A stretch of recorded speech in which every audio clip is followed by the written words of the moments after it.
Hello, good evening. This is Paul Cherry of Paul Cherry Trains. Now this one's a very quick video, and it's going to be a kind of a predecessor to another video I'm about to make. I was going to be covering tonight the locomotives of George Jackson Churchward, Great Western Railway engineer. Now part of this running session is going to be a split chassis locomotive which I'll be running. I thought what I'd do is I'd show, for those of you who have not seen what one looks like, what a split chassis is. And I hope you'll agree when you finish seeing this, they're not as dreadful as some people say. Now, obviously you can't expect a locomotive that was built, a modern locomotive was built 1984 or before, to be like some of the newer offerings. But as far as a good low-cost alternative to, say for example, the Dapple one, I mean, if you don't mind it being DC and not DCC compatible, then there can be, I say can be, and there's horses for courses, everyone's different, and could be a suitable alternative for you. Okay, so I hope you enjoy watching the video, and the next time you'll be looking at the actual locomotive itself. Okay, thank you very much. Right, so here's a quick little thing I'm going to film. It's probably going to be included in my running session for tonight. We're on Saturday the 1st of April. I won't be doing any April Fool's Day jokes now. It's getting on for 10 to 8 in the evening. But something I'd like to show you. Now I was I'm going to be doing a running session with a locomotive designed by George Jackson Churchward. Now one of them is a 4300 class mogul 260 locomotive, and this one I've got here is one by Mainline. Now I'm waiting on a new model coming out from Dapple. Apparently Dapple are doing a second run of their locomotives, and at the moment they're only shown as sort of artist's impressions, so it would seem, and there are one or two available from the previous batch. What we're looking at is one of the really early ones. Now these from Mainline is what they call a split chassis locomotive, and that's what we're looking at now. A split chassis, okay. Let's take a look. Now there's the motor. Quite easy to replace the brush and springs on those. You can still get them. Okay. Now what do you mean by split chassis? Well, the chassis literally comes in two halves. You don't even see the join there. Okay, and that's separated by insulating blocks. Pardon me. Now one of the things which the main complaint about these is that the axles can foul on them. Now bear in mind you're talking about this locomotive here would have come from at the very latest 1984. Okay, so you're looking at something like 39-year-old locomotive, possibly 40. This one is, and it's still running. Okay, but what they do say, that one of the complaints, like I say, is that the axles can go on these. I've only ever had one axle split on me, and that was as a result of a rather serious derailment. But this one here, I don't think I've given me much trouble. I'm going to show you what the axles look like in a moment.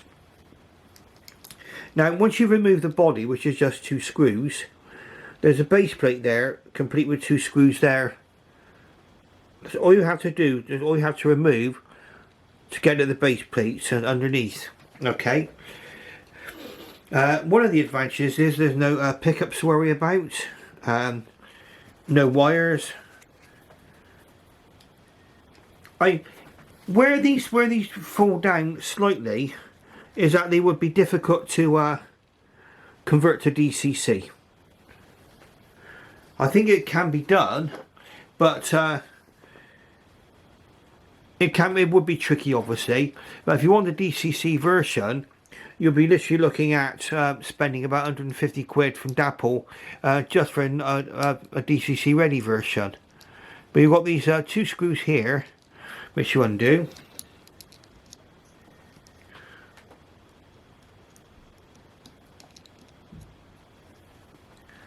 Okay, and let's take a look. There's another one just behind there.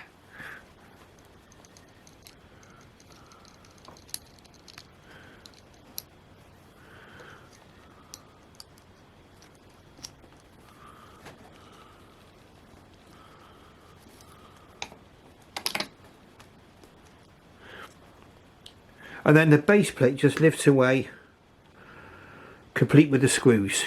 Okay, so there's where you can actually service the axles, and this is the main source of complaint about these. Basically what you've got these axles, and they have to be insulated one side from the other, because the actual pickups, there's no pickups, the pickups go directly through the chassis here. So this chassis block is insulated from each other. But you can literally get these axles here from a place like Peter Spares. And all you need to do is to be able to learn how to do quartering. That's a subject for another day, quartering. But that literally is what a split chassis locomotive looks like, with the axles all bared there. But it literally is easy to get everything in. The only reason why you would actually split the chassis itself, so I'll take the after the motor apart, is if you wished to remove the motor. The motor can be removed on these quite easily. Well, that is the what a split chassis locomotive looks like. Now bear in mind, these have got traction tyres on the rear set of wheels there, okay? So really you're looking at, I mean, they can still pick up current through those wheels. It picks them up through the flanges. You've got no tender pickups, okay? No tender pickups on one of these. But not bad. Now what I'm going to do is I'm going to reassemble this now. Quite easy to do.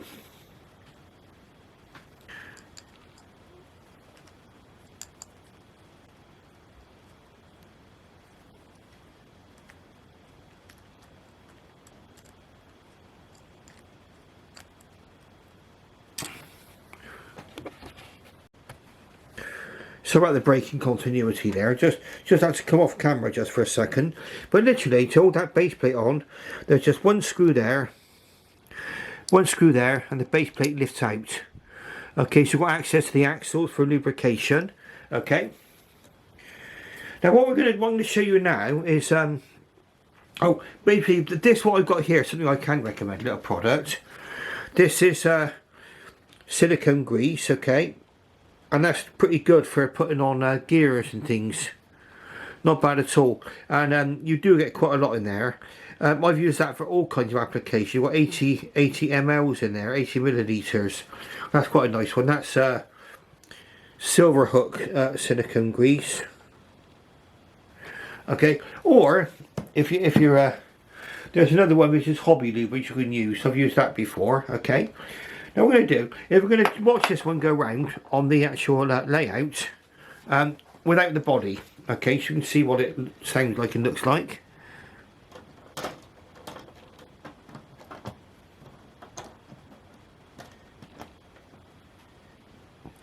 Okay, quite easy to put onto the track. Let's just check the track's clear.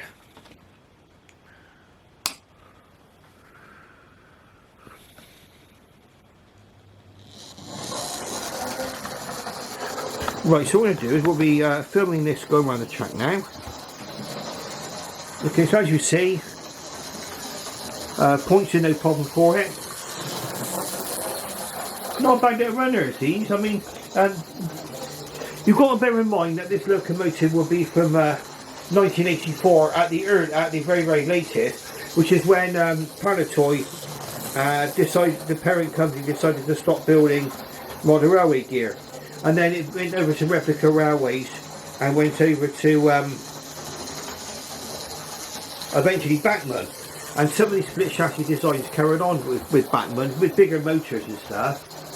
But really, really good. I mean, yeah,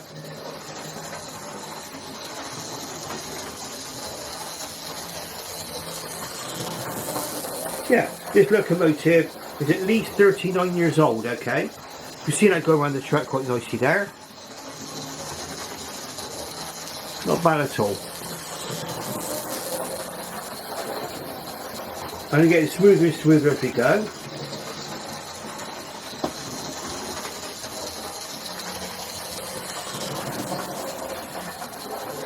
And then we'll just watch it now. Let's watch it go over the set of points over here now.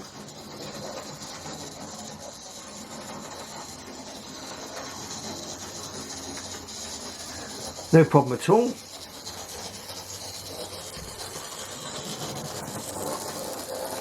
And what we're going to do is, I'll probably might show this as a separate video. I don't know whether to include this as part of my running session for tonight. But here's a quick little look at what a split chassis locomotive looks like. I mean, the Bachmann ones are quite similar. Bachmann has stopped building split chassis locomotives quite a long time ago as well. I think a lot of it, pardon me, was down to DCC conversion. But if you've got running a DC layout or DCC, and what I would say is that if I ever go over to DCC, I'm going to keep at least one track or at least a separate layout which is capable of running DC locomotives like these, because the cost of conversion is going to be quite prohibitive anyway. Okay, so that is your little look at this lovely little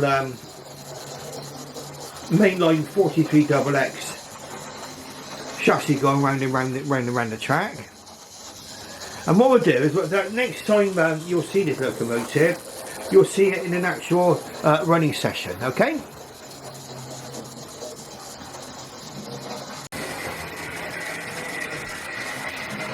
Right, so now we're back to seeing the locomotive fully assembled.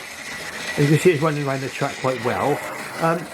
Like a lot of locomotives, they tend to sound a little bit loud, a bit noisier once the body's on, and this one's no exception. You can hear it chugging around the track. I don't think it sounds too bad for a 40-year-old locomotive. They always benefit from a nice service, these, and she's been running quite well since I've been inside and given it a nice little oil in and put a bit of grease on the gears. And the next time you'll see this locomotive, it will be in an actual running session later on, okay? So Lee, thank you very much for your interest. If you like what you see, please press the like button and subscribe, and ring that bell so you'll be alerted to future videos, okay? So I just say bye bye for now.